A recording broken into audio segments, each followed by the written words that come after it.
Apabila kita nak keluarkan emas fizikal macam ni dari akaun emas Gap, ada apa-apa charge tambahankah yang akan dikenakan? Kalau tuan-puan nak tahu, tengok video ni sampai habis. Sebelum tu jangan lupa save video ni untuk rujukan akan datang. Yang pertama adalah Gold Premium, iaitu kos pembuatan emas. Gold Premium ini berbeza mengikut item dan berat emas.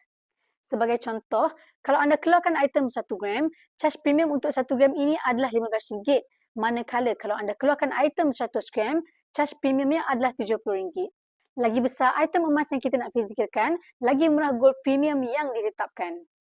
Public Gold adalah syarikat yang transparent, di mana Gold Premium bagi setiap item telah dipaparkan di aplikasi Public Gold di bahagian homepage untuk memudahkan pelanggan membuat rujukan. Kos yang kedua adalah charge GIT, iaitu Gold in Transit, atau bahasa mudahnya, charge postage emas untuk item yang berat 21.25 gram dan ke bawah. Manakala, untuk item yang lebih berat dari 21.25 gram, anda perlu set appointment untuk ambil emas anda di cawangan Public Gold yang terdekat. Charge postage ini berbeza mengikut berat emas. Lagi berat emas tersebut, lagi tinggi charge postage yang akan dikenakan.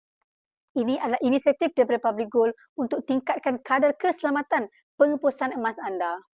Charge pengeluaran emas yang dikenakan oleh Public Gold adalah dalam kadar yang sangat affordable jika dibandingkan dengan kualiti emas yang Public Gold hasilkan dan juga kos pengepusan emas yang sudah dilindungi insurans. Di Public Gold, kita boleh mula menabung emas serendah RM100. Untuk tuan-puan yang masih lagi belum ada simpanan emas, boleh klik link di bio saya dan tekan daftar percuma. Saya akan bantu sebaiknya.